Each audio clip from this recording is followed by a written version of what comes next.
sharing this stage with you in front of our media friends. Jeno, we watched that video about you and I can't lie, I was completely amazed. Everything we saw there was truly breathtaking, diba? Sobrang ganda. But in your case, it literally took your breath away, diba? Kasi konti na lang talaga yung pwede mong ihinga when you're up there on top. The visuals of Mount Everest and everything that you had to conquer, all of that is just from the video, but we can just imagine what it must have been like seeing it in person. Well, we are excited to hear about your incredible journey to the summit of Mount Everest, but before that, we want to get to know you a little deeper. Sino ba si Jeno Panganiban beyond the remarkable mountaineer? Now, what I heard is before you started climbing mountains, you actually had a regular desk job. Sinabi kanina ni Sir Greg, you're a software engineer. Tell us your story. Paano nagsimula tong love for climbing mountains? Una sa lahat, good day sa lahat, good afternoon to everyone, and I'm just so happy and proud because after 18 years, we finally put a Filipino back on Mount Everest. Almost 2 decades since the last Filipino was there last. Okay, so now going back to your question, Miss Jelly. So, galing kasi ako sa computer science degree. Okay. And nung nag-graduate na ako, I got into software engineering and I worked as a software engineer for 6 years. And umabot na sa point na nahihiya na ako sa boss ko kasi lahat ng vacation leave ko, lahat ng sick leave ko, nag-leave without pay ako. Para lang makapag-climb, you know? So, yun na talaga yung passion ko. Kailan siya nagsimula? Kasi from the sound of it, bago ka pa nagsimulang magtrabaho, hilig mo na talagang pumanik ng bundok. Kailan siya nagsimula? Nagsimula siya nung 3rd year college ako.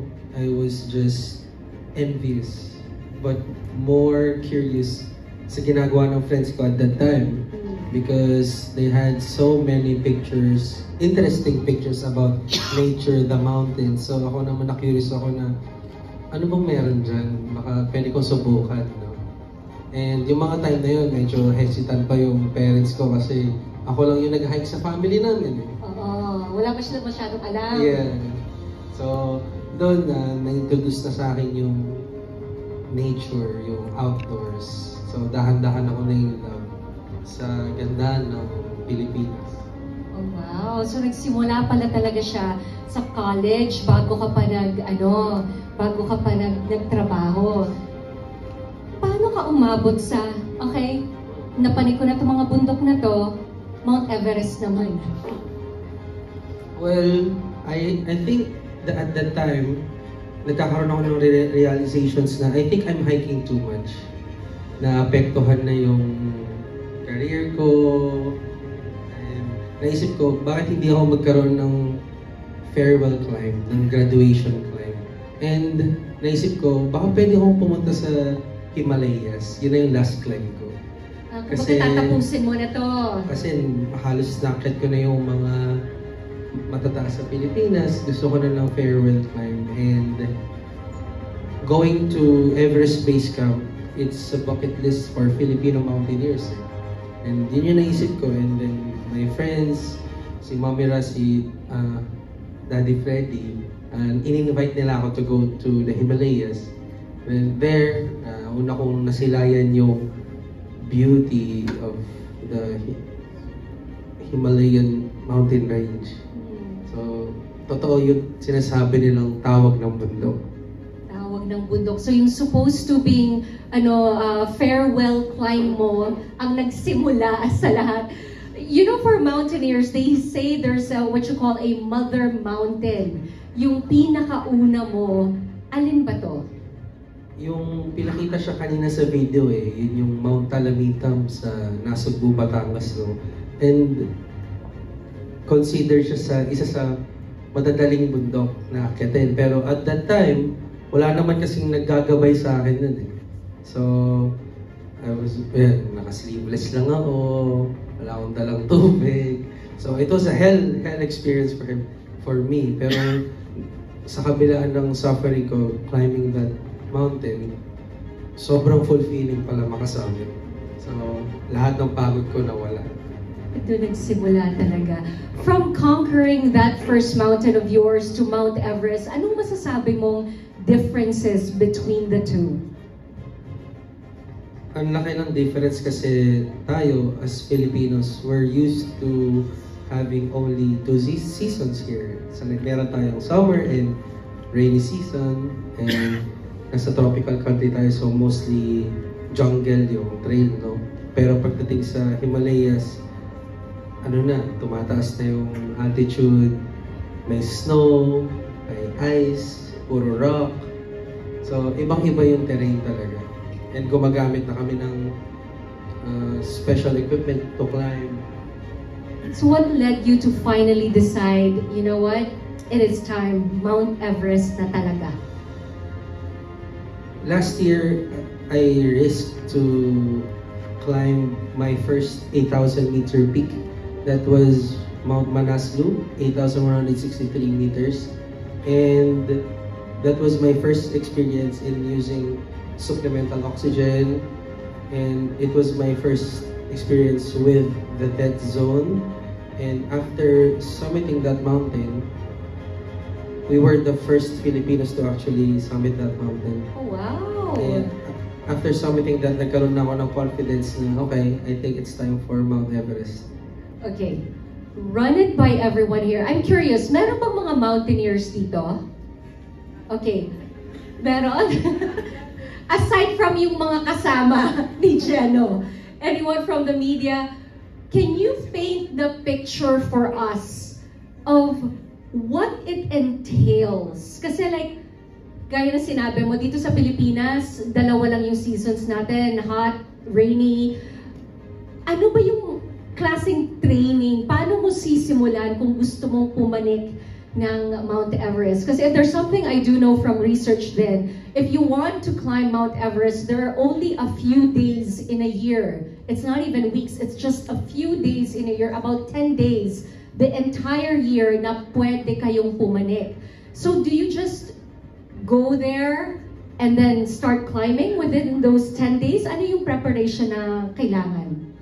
So, sa isang taon, no, ang climbing season talaga ng Mount Everest ay sa May. Ito yung spring sa Nepal. And during spring, this is the friendliest season of the year in that region. So friendly pa yun sa lagay na yun? Yes. Okay. And any other month to climb Mount Everest would be worse. So it's gonna be colder, it's more windy, the crevasses are wider. So May is the most ideal time to climb it. So before May, we should have accomplished and finished our training na. And yung training includes yung exposure sa high altitude, yung to build the mental toughness sa snow, sa malakas na hangin, and to actually be exposed to sa technical skills na gagamitin kasi hindi lang siya basta walk. We are exposed sa ganyan, sa ropes, climbing up and coming down using a rope, and using mountaineering boots and spikes and all. Tell us, ilang buwan, ilang linggo, ilang beses kang pumupunta dun sa base camp para mag-practice. Practice pa lang yan ha, it's part of the training. Nakakailang trips ka na dun? I've been going to Nepal since 2022. So, more than 5 times na ako nakapag-Nepal. And base camp, madaming beses na din.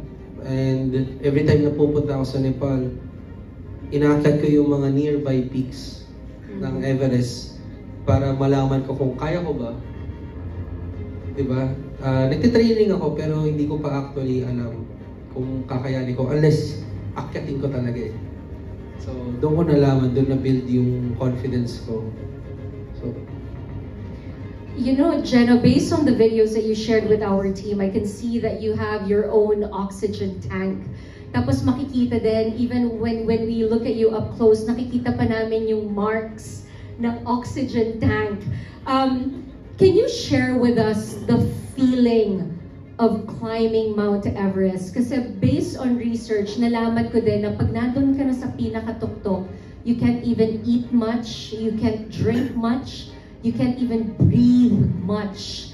But we want to hear from you. Ano ba yung experience na yun?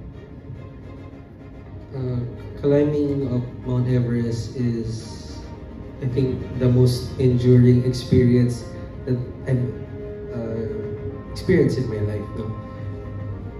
You can imagine we are at high altitude, so every step counts talaga. And we could say na if naglakad ako from here to there, hihingalin na ako. So every step counts. I'm wearing a 5 kilo down suit. My boots weigh 3 kilos. My spikes weigh around less than 2 kilos. Yung oxygen tank ko 4 kilos. And it feels heavier than that kasi ang taas na eh. And we're faced with extreme weather conditions. Umabot na kami sa negative 40 degrees Celsius. And winds at 80 kilometers per hour. Winds at 80 kilometers per hour. That's what's blowing at them.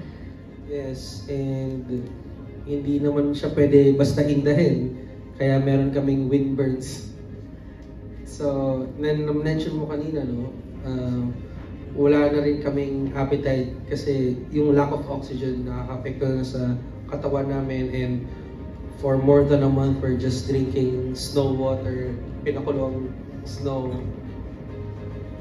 For more than a month, that's how long he is there training just to reach that summit. Now, Jeno, as a mountaineer, can you share with us the struggle, the experience that we will never know about unless we go through exactly what you went through? Something that truly shows how difficult it is to climb Mount Everest, and then what you did, what you thought, what you felt, for you to be able to conquer all that. I think the first challenge would be overcoming yung symptoms ng acute mountain sickness na, kasi once you are exposed to high altitude, you'd get cough, colds, diarrhea, and all that. So we have to naturally adapt our body to the environment, and that took time. And the next challenge would be crossing the Khumbu Ice Fall. So it's located at the highest glacier on Earth, and the Khumbu Ice Fall is located between the base camp and Camp 1. And itong ice fall na to, no, it's composed of the huge crevasses, rocks, the ice towers na anytime pwede kami mabagsakan and anytime pwede mag-avalanche. So crossing this ice fall, napakalaking risk talaga para sa amin. And nung nakalabas na kami dun, so it's a long push to Camp 4 and another longer push to the summit.